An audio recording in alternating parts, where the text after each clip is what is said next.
Hi everyone, welcome to our Mantrailing Introduction online theory session. So we're going to go through all of the theory that you'll need to know ahead of starting your journey of Mantrailing.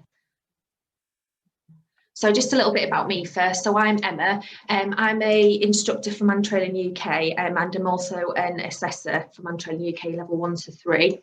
Alongside that, I'm also actually a City and Guilds scent detection dog handler and City and Guilds scent detection instructor as well. And so I have quite a lot of background in teaching scent related activities to pet dogs and their owners. So to start with, just a bit of an introduction to Mantrailing itself. So for anyone that's not familiar with what Mantrailing is, it's quite a new sport that's kind of upcoming in the UK now. So Mantrailing is actually where a dog uses their nose to find a specific person and using their unique scent. So what we do is we present an article with the scent of that person to the dog to then sniff, and then they follow that scent trail left behind by that specific person to find and locate where they've gone. As a dog sport, it uses similar training techniques to what the actual search and rescue organisation use for their search Mantrailing dogs. We just set up the missing person essentially, so we put them out there rather than them being an actual real life endangered scenario where someone's actually gone missing, and that's the only difference really, and the training's very similar in the way that we do. Mantrailing UK only do training as a dog sport. It isn't able to go on to then becoming operational. It might help with training and see if you get an interest with it and see if you enjoy it and have potential. But there are other organisations out there that you need to go to be able to train quite thoroughly to become an operational search and rescue handler. All dogs have a natural hunting ability to mantrail. We're just basically harnessing their amazing sense of smell and turning it into a really fun activity to do together with our dogs. So just going on to kind of the roles within a mantrailing team. So the actual term mantrailer is given to the dog within a mantrailing team. So their job is actually to collect information for the handler. So this can be things such as determining the direction of travel, so which way the person went. It can be negative scent indications, which is where the person didn't go. And they can actually also determine pickups of where the scent disappeared. So for instance, if we were setting up an operational style situation, it could be that someone has been abducted and someone's actually grabbed them and put them in a car and drove off and got off further down the line, and your dog can actually be able to show you that through their trailing behaviours. You've then got you, so you're classed as the handler, you're called the handler. So your job as the handler is reading your dog. So what is your dog actually telling you on the trail? What's the trailing behaviour actually telling you? You're also responsible for the safety of you and your dog.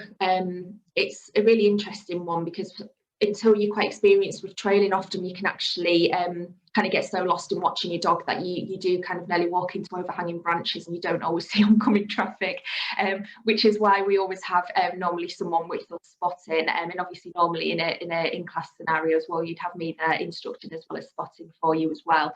But ultimately it is your responsibility to make sure everything's safe ahead of trailing and whilst trailing as well. Another really important aspect of your job role as a handler is your communication with other team members. So this can be your instructor, your spotters who are with you, just watching what's going on, and also your trail layer. It's really important to communicate what exactly you want from them. You're also classed as a line handler, not a holder, and there's a reason for that. Your long line is a communication tool between you and your dog. We're always attached to our dog at all times, because if we had them off lead and knew how to trail, they'd be much faster than us. We'd miss everything they were telling us, which is why we're on the other end of them, because we need to be able to work as a team together to solve the problem. It's your job to be able to use your line effectively to not hinder or influence your dog on the trail. If you aren't sufficient at being able to line handle, you can really affect your dog's training abilities, and you can actually throw them off the trail as well as confuse your dog whilst training as well. So it's a really important element to remember. So the third team member is your MISPR. So this is also known as a missing person. A lot of people just call it MISPR for short because it's easier. Or you might also hear it referred to as a trail layer. So their job is really actually important, although it seems a bit of a silly one where they are literally just the person going off and hiding from your dog. It's really, really important for this person in particular to listen to instructions from the instructor, but also from the owner as well. It can really harm your dog's training in the beginning steps if the missing person doesn't actually go to where we've said, because we're then unable to help the dog, or we could be helping them wrongly, which is going to really confuse the training. It can really ruin progression with them when they first start. It's also really important for the trail layer to listen to the owner on how their dog likes being rewarded. Every dog is different. Not all dogs are going to be comfortable with the very, oh yay, well done for finding me, this is really exciting, here, have a pat on the head and tickle behind the ear. If you've got an anxious dog, some dogs will actually find that really aversive, and what we want is, when finding the person, it to be a really, really positive experience. So we need to be able to communicate between handler and trail layer what your dog will enjoy and what they won't enjoy upon finding the person that they're looking for. Otherwise, it'll create a negative experience with training.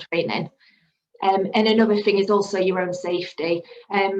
Obviously, you're going off to hide by yourself a lot of the time as well. So on your way there, you need to be able to make sure that you're being safe on the way there. And also once you're there, that you're keeping quite aware of your surroundings as well and what's going on. So I just wanted to go for a little bit of the science of scent, because it'll really help when you come to doing your practical training, just to know a little bit about what goes on behind the scenes. So obviously we all know that this sense of smell is a dog's most distinct sense. Every minute, every human has about 40 to 50,000 particles falling off them. This is things like skin cells, sweat, hormones and bacteria. Every person has their own unique scent made up of all of those things, and that's what falls off our body without us realising as we go about our day-to-day activities. And this is what the dog's actually following to be able to find that person. Dogs don't, this part's really important to remember, because quite often people think that the dog might be going wrong if the dog isn't following exactly where you've watched that person go to in the first stages. So it's really important to remember that scent doesn't always stay on the exact route that the MISPRs took. We don't know where the scent particles went. We can't see skin cells and debris and hormones, but your dog can smell them. So this is why we really have to start trusting the dog's nose. And these particles are all influenced and moved by the weather conditions such as wind, rain and air temperature. So I'm just going to move on and talk a little bit about how weather affects the trails in a really kind of brief, easy to understand format. So weather affecting the trail. So there's 4 different ones really that people tend to think about when it comes to trailing, and the ones that we experience the most. So you've got wind, rain, heat and snow. So wind is a really big one when it comes to where the trail's actually fallen. As we said before, we can't see it, so we need to trust our dogs are following it. Wind can actually push the scent in different directions, which is why it just doesn't fall straight from us, all of these particles onto the floor. They're actually moving with the airflow around us. As scent hits obstacles in buildings, so things like hedgerows, buildings, cars, other people, things like that,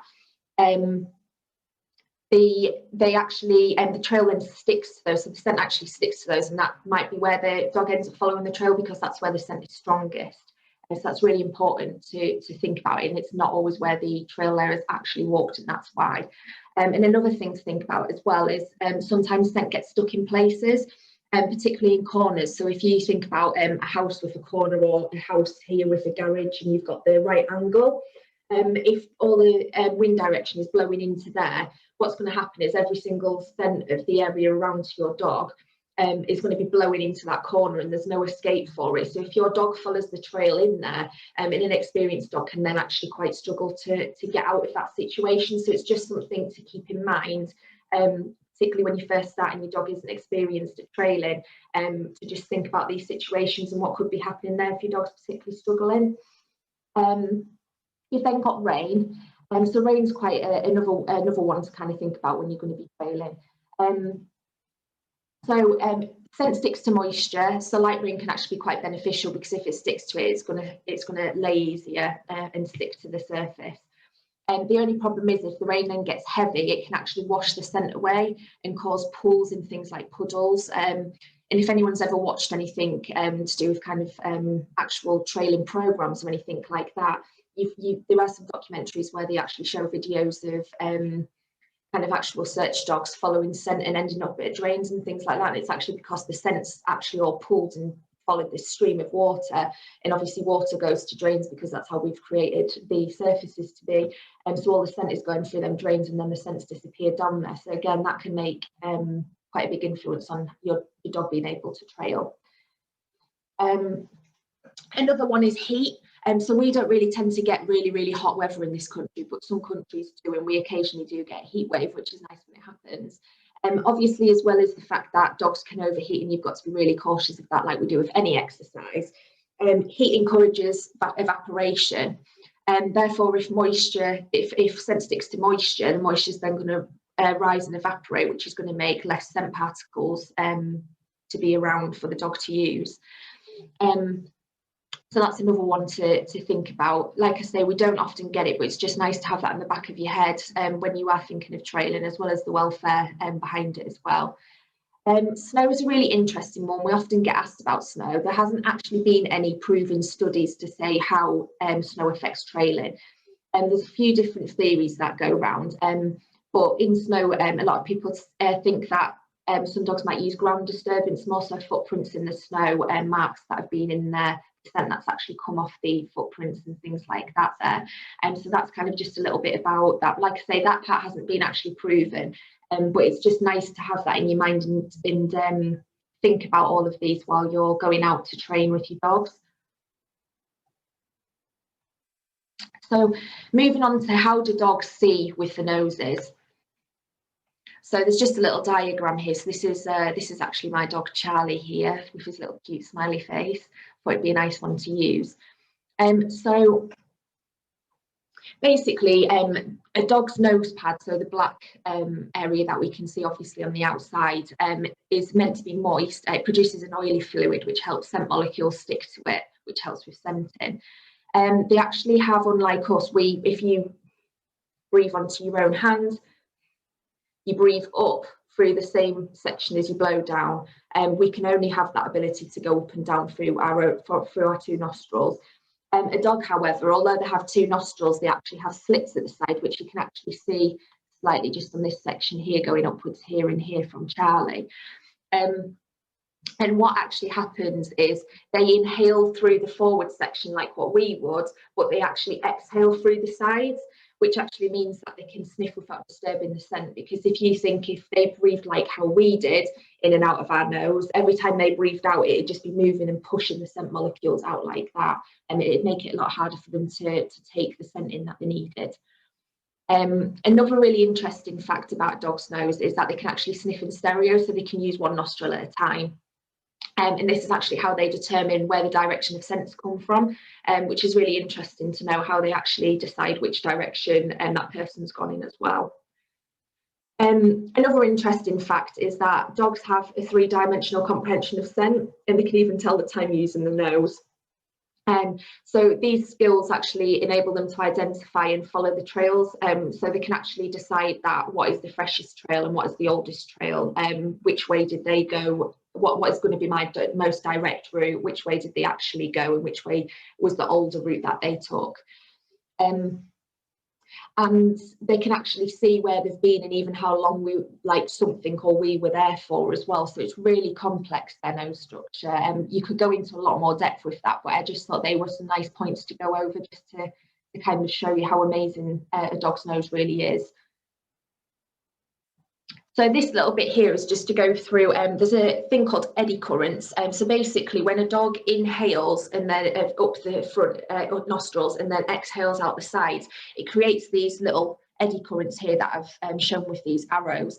And that makes the scent move in different directions, and it actually goes and processes back up again. So it actually helps them process and circulate new scent into their nose to process again. And that's another really interesting fact. I just popped in the bottom here as well, and there's a really nice TED Talks on TED-Ed. If you go on YouTube or the website and type in "how do dogs see with their noses," it's a really nice, simple kind of cartoon video that just shows a little bit more behind how a dog actually smells. So if you get a chance, I definitely recommend to have a look at that. So this is just kind of delving a bit deeper now into the dog's nose and looking at it a bit more scientifically. So you can see here that you've got the respiratory region and you've got the olfactory region. So I'm just going to move me over here so I can see what I'm pointing at for you. So you can see on this bit here, the olfactory region, which is this bit here, is where scent's actually processed and sent to the brain.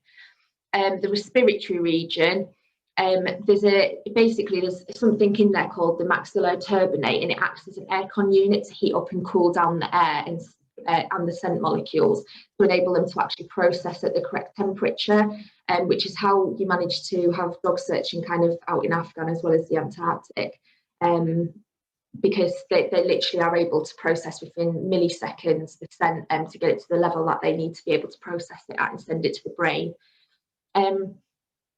Olfaction is really important to a dog's quality of life, that if they actually lose the sense of smell, they can actually start showing signs of becoming clinically depressed, and that's how important it is to them. And another really interesting fact to do with inside the dog's nose as well is I've got it labelled up here, so you can see this little black area here that the arrow is pointing to, and that's actually called the lamina transversa, and that actually splits inhaled air. So when they breathe in, they inhale 100% air. When it hits this section here, this little bit here that we were just talking about, it actually splits the air. So it goes 12% roughly to olfactory and 88% down into the lungs for respiratory. So it's really interesting. Obviously, humans don't have that. That's something unique to a dog's nose, and it actually splits it to be able to send part of it to get processed for sniffing and part of it for respiratory. Just move myself back over here so I can see again. So I just wanted to, now that we've covered the kind of science behind it in our roles, I wanted to go into a little bit more about the reward, because it's really important in Mantrailing to get the reward right. And you'll know your dog's best, but these are just a few pointers that I wanted to go through with you. So something I always say to clients is we wouldn't work for free. We wouldn't go to work and do overtime on a Sunday if we didn't get told we were going to get paid, or even time and a half, which is even more an incentive. So our dogs shouldn't have to work for free either. It's wrong of us to think that they'll want to do things to please us, because everyone wants to be rewarded, and it's why we go back and do it again. It also, having the right rewards builds a good relationship with the MISPA or trail layer, whichever you want to call them, because we want to start connecting finding the missing person equals getting this amazing reward. So it builds the anticipation and the motivation to want to go and find that person, because they know that when they find that person, they're going to get this amazing reward every time. During Mantrailing, dogs are working a lot harder than a lot of other tasks that we ask them to do in training. It's not as straightforward as a sit, click, reward, down, click, reward, target, click, reward. In some situations, particularly when they get further on, they can actually be searching for half an hour, even hours. Some of the actual search and rescue dogs can be searching for hours with breaks in. And do you really think they want to do all of that for just a little square of cheese at the end? It needs to be high enough value for them that they want to work for that reward, and which is why we have a substantial high value reward to them, and that can be different for any dog. What we see as high value isn't essentially what the dog might see as high value, so it's allowing and giving the option for your dog to choose and for you to find what that reward is for them. A reward doesn't have to only be food. A lot of dogs do default to food because dogs just generally tend to love food. But it can be a type of food. It could be the favourite toy. It could be a special toy that they only get when they come Mantrailing. Or it could be praise. Some dogs really just thrive off getting praise and cuddles from the trailer and their owner. Or if your dog likes all of them or a couple of them, then you can double and triple whammy them and put them all in together. It doesn't matter as long as your dog knows that they've done a brilliant job at the end and having a party. Which moves us on to another point. So We call it the finding party. So when your dog makes their find, how does your dog want to celebrate? Not everyone's celebrations are going to be the same. And like we touched on when we were talking about the trail layers job roles, not all dogs are going to want the whole exciting, oh my God, you've found me, that's amazing, like tickle behind the ears, scrunchie of the face, massive pot of food. Some dogs might actually just want you to not make eye contact with them and put the food down in front of them or throw the ball for them because they're actually quite anxious about people that they don't know. So it's about finding what works best for your dog and listening to how they want to celebrate. We might want to celebrate because we think they're amazing, and we might want to party how we want to party, but the dog doesn't want to do that sometimes. And it's about finding how they want to feel rewarded by it. And another thing I just wanted to pop in there as well is we use a training method called the Cocker method, which is basically, it uses positive rewards and encouragement to create a reliable, focused and driven man trailer. And when you come to the practical element of the introduction, you'll see what that is, and we can explain that a little bit more because it's quite an in-depth subject to go into. But that's kind of what I wanted to talk about rewards for, because we all link it back to wanting to make the game of man trailing as positive as possible for them. Brilliant. So that's kind of wrapped up the theory element then, and everything you need to know ahead of starting your practical part of your introduction. So I just wanted to quickly go through the next steps. So obviously the next step will from this online theory session will be actually booking onto an introduction session in person. So this will actually get you started with your practical training and really finding out what motivates your dog, and getting you and your dog to understand the game as well as some other training tips in there as well, like your line handling skills and things like that. Moving on from there, once you've done an introduction, you can then move on to coming to training sessions if you wish to do so. So once you've attended an intro, you can attend ongoing training sessions, which allows flexible attendance. So you can come once a month for a bit of fun. You can come every week if you want to. You can come a couple of times a week if you want to. And it's just a case of coming and doing as much as or as little as you want to. It's really important to have strong foundations before progressing onto more difficult trails, and that your dog knows the game and actually enjoys it. So that's why we kind of like to have a flexible approach so that no one's feeling pressured, everyone can really take it at their own in the dog's pace. And then following on from that, if people wish to do so, it's not something anyone at all has to do, but it's always nice to have the option for those who like to be a bit more competitive. I am a Mantrailing UK assessor level 1 to 3 as well, so you can actually work towards levels if you wish to do so. So there's levels 1, 2 and 3 at the moment, and you can basically work towards that, putting your teamwork skills to the test, and you'll work towards those levels by coming to training sessions and learning the skills to be able to apply it when it comes to your level assessment. And 4, if you want to find any more information about, obviously feel free to get in touch with me directly, or you can visit my website at www.pauseforsportsyorkshire.com. Well, that's a wrap then, guys. So I hope you found it interesting. I look forward to hopefully seeing it at your practical session. Bye.